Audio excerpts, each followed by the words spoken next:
In this video, we will demonstrate the Meadow to QuickBooks connector. Alembic Computer Services has developed the perfect connection between Meadow and QuickBooks. Our Meadow to QuickBooks connector creates accounting activity in QuickBooks from your Meadow point of sale system in a matter of minutes. Whether you import once a day or once a month, it's simple, easy, and fast. The Meadow to QuickBooks connector quickly creates summarized daily transactions for sales and cost of goods sold. It also uses your Meadow PO data to create QuickBooks vendors and bills. We now have versions for both QuickBooks Desktop and online users. First, let's go over the page that you'll most often use when operating our connector. As you can see, we do have two buttons here. The Receipts button is going to create invoices and payments over in QuickBooks, along with a cost of goods sold journal entry that I'll show you here in a moment. The other option is to run your bills, which is going to process your purchase orders. Some folks choose to do bill processing in a different fashion, so they don't click that button, which is completely up to you.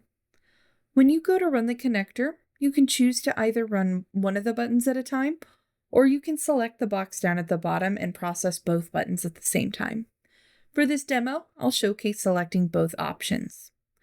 The connector does also keep track of the last time you processed activity, so here you can see activity for sales has been processed as of this date.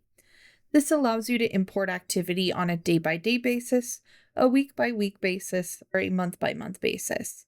It's completely up to you on how you want to import that data and in which chunk size you want to process that information. Once you click these buttons again, it's going to go off and it's going to create that information. Just as a little FYI, if you did want to process for a specific amount of time, there's a button here that has a cutoff date. That's where you'll input the last date that you want that information to be processed by. Now let's go ahead and take a look over in QuickBooks. Now I have mentioned that activity is getting created on a daily summary basis, so you are going to get an invoice for every day's activity along with the associated payments. With that information, when we do the summary entry, we are in fact bringing in that data by Meadow product type. So it doesn't mean that you have to track your income by each individual type, but you do have the option to do so, and the way we do that is with non-inventory items over in QuickBooks. This just means you'll need to create a non-inventory item for each income account you want to use. When we create each non-inventory item, we come in, and this is where you have control over your income account. In this example, I have beverage set up, and my income account is sales of product income, and we have a specific sub-account called beverage. This makes it possible to track the value of each product type. And I'll show you when we take a look at the profit and loss sheet. So again, we have you set up a non-inventory item for each one of those types, and we also have you create a couple service items, and we'll go over those when we look at the settings. But as an example, if you wanted to break out your returns and break out discounts, that is a service item. We also have you create a service item for each one of the taxes that you work with. So if you have a state tax and a city tax, both of those can be created. And again, you're going to dictate where the dollars go based on the accounts that are set up with each one of those service items. Now we can look at the invoice. So here's an invoice for a single day's activity. Again, remember we are creating one invoice per day. So if you look at the invoice, we can see that here are each one of the product categories that we sold on this day, and we get a subtotal.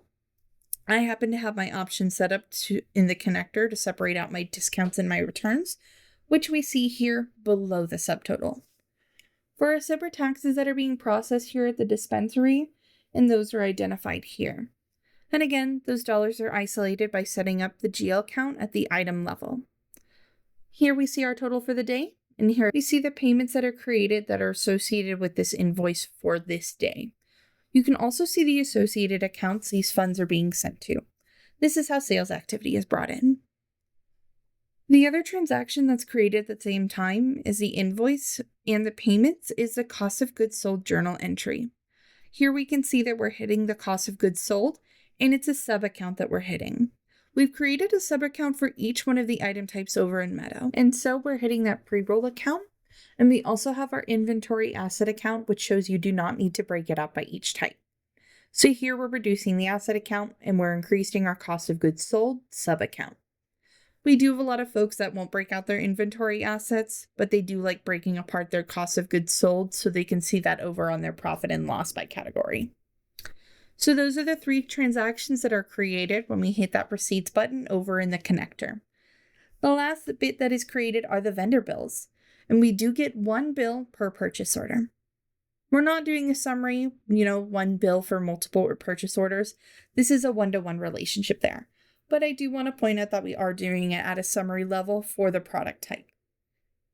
So if we bought a whole lot of cartridges from one vendor on 1 bill, we're only going to see cartridges once, and it's going to go ahead and total that for us and then hit the appropriate inventory asset account. Overall, that is the activity that's getting created here in QuickBooks. With the push of a button, it gets processed and created over here on the QuickBooks side. Now, let's jump in and take a look at the connector settings. The first setting we have is our shared folder. This is where we can save the settings file so that all the users can access it. If there are multiple users on multiple computers that all have access to the same network, these settings can be saved and used by everybody. That way, when the settings are saved, we don't have to go through the setup again. And if something is changed down the road, it will affect all users that are pointing to the same directory. The next section is the QuickBooks Files list. This is where you can map an unlimited number of QuickBooks Online files. So if you have multiple dispensaries, all that data can go into one QuickBooks file and be separated by class. Or you can put multiple dispensaries into individual QuickBooks files. A combination of whatever works for you. We try to make this as dynamic as possible. The next section we have is the actual entity or dispensary setup. This is where you're going to map all the items that we set up in QuickBooks. Before we map the items, we populate the Meadow org and client key. If you have multiple dispensaries that use the same QuickBooks file and you want to break those out by class, this is where you'll set the class for this dispensary. Again, that will allow you to get the profit and loss by class and just kind of separate the financials, even though the dispensary data is all going into the same QuickBooks file. Here at the bottom are the invoice and payment settings. This is where you're going to map the items that we set up over in QuickBooks. The products, taxes, and payments have their own mapping windows where you will map the items and GL accounts you want to use. In the product window, you will specify the non-inventory item, the cost of goods sold, and asset accounts for each product category. In the payment mapping, the first column for mapping is the QuickBooks payment method. This just identifies the payment method over in QuickBooks and doesn't really have an impact on anything. It just helps you to be able to quickly identify which payment amount goes with which payment method that was used. The next column is your deposit to account. This allows you to point each payment method to a different account over in QuickBooks. If you want your cash to go into a main vault account, but you want your debit transactions to go into undeposited funds, or maybe straight into a bank account, this is where you would identify the GL account to be used. Finally, we have tax mapping. This is where you'll map the tax service items that we created over in QuickBooks. Next, we have the Bills and Credits tab. This is where you'll assign your accounts payable along with the GL account used for any shipping charges. That's the overview of our Meadow to QuickBooks connector. And if you do have any questions, please feel free to reach out to us. We're happy to do a one-on-one demo with you and answer any questions you might have. And again, when you decide to sign up, we do work with you one-on-one to make sure everything is set up and configured properly. We'll even process a couple days worth of activity for you. Thanks again for looking into Alembic Computer Services, and we hope you have a great rest of your day.